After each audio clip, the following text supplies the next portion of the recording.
No office today. No metro. No lanyard.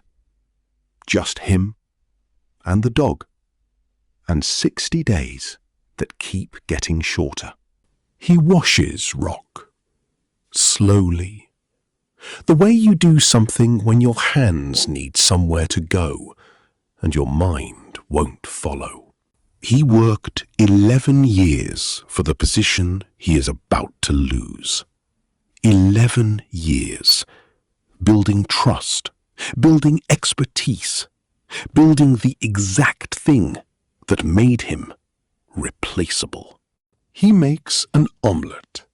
His hands know what to do. They have done this hundreds of times. The rest of him is somewhere else, running numbers that don't add up, no matter how many times he runs them. He boils eggs for Rock, adds rice. Rock eats like nothing in the world is wrong. Lev sits, doesn't eat yet, just sits. He thinks about the 11 years. He thinks about what comes after. He doesn't know. For the first time in a long time, he doesn't know. 9:39 a.m. The door. Natasha doesn't come in. She kisses Sasha's forehead, turns, leaves. Not coldly, just completed.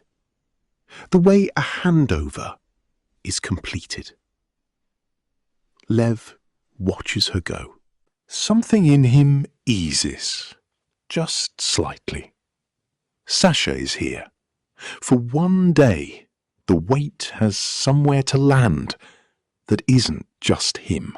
Sasha is already talking. I'm so excited! Show me the tickets. Which match are we watching? When? Lev's face goes blank. He had forgotten. Not forgotten, like a small thing slips your mind. Forgotten, the way a man forgets to feel his own hand when he is drowning. 11 years. 60 days. Numbers that don't add up. Somewhere underneath all of that. A promise. Made when things were different. Made when he believed he would still be the man who could keep it. Sasha sees his face. And something in her, something 18 years old should not have to be this fast at, reads it immediately. Dad. What's wrong, Dad? Why are you so quiet? He says nothing. She stops asking. That is the moment. Not when he tells her. He never really tells her. The moment is this. An 18-year-old girl asks a question once, gets silence, and decides in less than a second not to ask again. She sees the omelette. She takes his hand, pulls him to the table. They sit. She feeds him a piece first. This is backwards. He should be feeding her. But she feeds him, then eats, like nothing just happened. He feels it in his chest. The specific shame of being comforted by someone you were supposed to protect from needing to comfort anyone.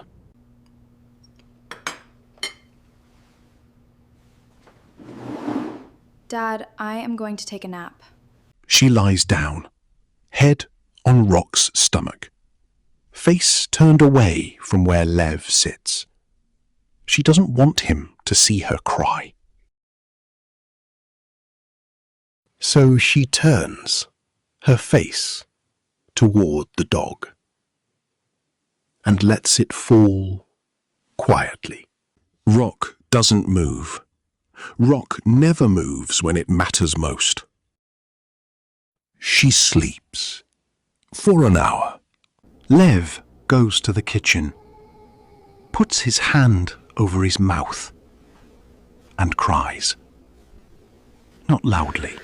The way men who learned very young that crying has a sound limit still cry, even when no one would hear them anyway. 12:12 p.m. Natasha returns. She looks at Lev.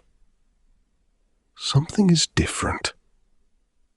She doesn't ask what it is. Sasha kisses his forehead, the way her mother kissed hers this morning. They leave. Lev sits in the same spot for a long time. 1:11 p.m. He looks at the book. Not the morning page. Today, afternoon. He picks it up anyway. He goes back to where he stopped. The word he wrote last time is still there. Died. Today, he writes what came after. The men looked at each other. A look that took less than a second. They started talking about his mother. Not to her. About her. The way you discuss something that is now yours to dispose of. Maria heard words. Lev heard words he didn't fully know the meaning of, but he understood the shape of them. Maria told Lev to take his sister inside. Don't look back. Just keep walking. Lev didn't ask why. He just gripped his sister's small, sticky hand and hurried her across the threshold into the dim hallway of their shack. The door clicked shut, leaving Maria alone in the dirt yard with the three men. They didn't speak at first. They just circled her, their boots crunching on the dry earth. We want our money. Pay now, or we take the girl. She's young enough to fetch a high price. Or you give yourself to us. We'll check every inch of you. She felt her soul receding, sliding away from her body as she became nothing more than a piece of collateral.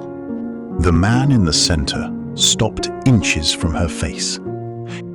They didn't waste time and dragged her into the back room, the same suffocating space where her husband had drawn his last breath.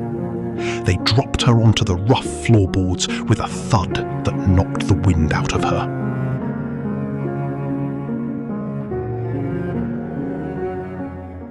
Lev stepped forward, his chest heaving, placing his tiny, trembling body between the man and his mother.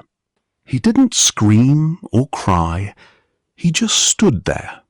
He hit the door, the shared wall, between their room and the next. The sound travelled.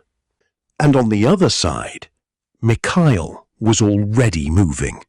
He came through before the sound had finished. With a gun. Held low. Not theatrical. Just present. Move aside.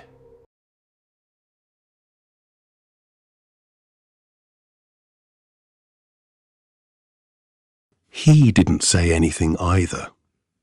He stood in the doorway and looked at the three men with the expression of someone who has already finished the calculation and is waiting, without urgency, to see which direction they choose. They looked at the gun, then at Maria, then at the dead man in the chair. And they understood. This debt was no longer collectible. Not tonight. Not this way. They left. Nobody spoke for a long time after that. Lev was still on the floor, near the door he had hit. He looked up. His mother was still standing, still staring at the place where the men had been, at the place where his father still sat, at nothing, at everything. She did not look at Lev. She did not look at Anna. She did not move. Something in her had gone somewhere else and had not come back yet. After the men left, Mikhail called the police. They took his father's body for post-mortem. The apartment felt different after that. Not emptier, rearranged, like furniture moved in the dark.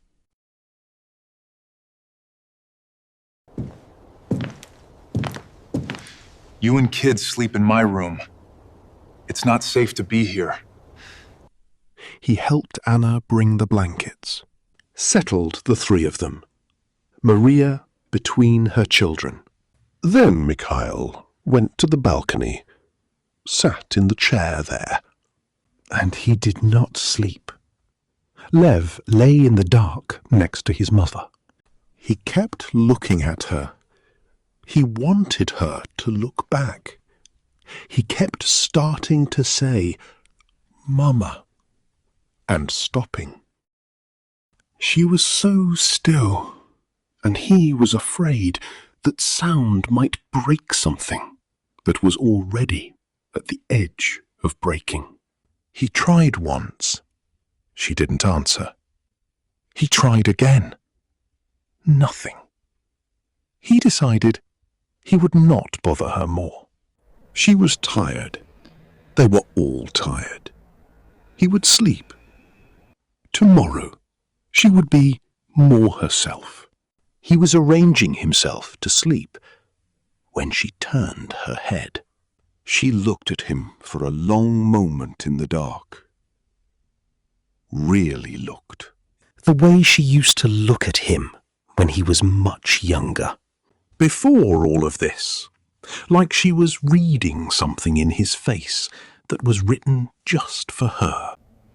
Never become like your father. He was scared to fight in the tough times. That was his real problem. Not the money, not the business. He was scared. Take proper sleep tonight, my son. Tomorrow onwards, you will not get proper sleep. Not for a very long time. Sleep now.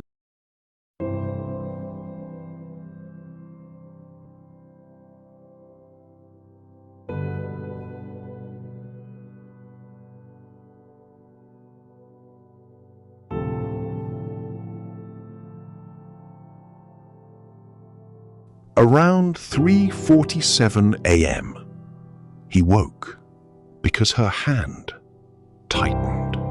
Not a normal tightening. Total. Involuntary. The grip of something seizing.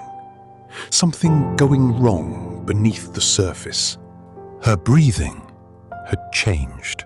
Her hand tightened harder. Real pain. The kind that leaves marks. He did not pull away. He did not pull away. Anna woke. She understood faster than Lev. She made a sound and came around to the other side. Took their mother's other hand. The heart attack was massive. The kind that arrives all at once and gives nothing back. The body that had carried Lev held him through fevers and first days and the morning of the eggs. That body fought for 4 minutes and then it stopped. 4 minutes is very long. Her grip on Lev's hand released by degrees. Slowly. Slowly. Not all at once. The room was very quiet. Mikhail straightened up, looked at Lev, then at Anna. He did not speak. There was nothing equal to the moment. Outside, it was beginning to get light. Lev Orlov, age 10. Anna Orlov, age 13. That was what remained. Lev stops writing.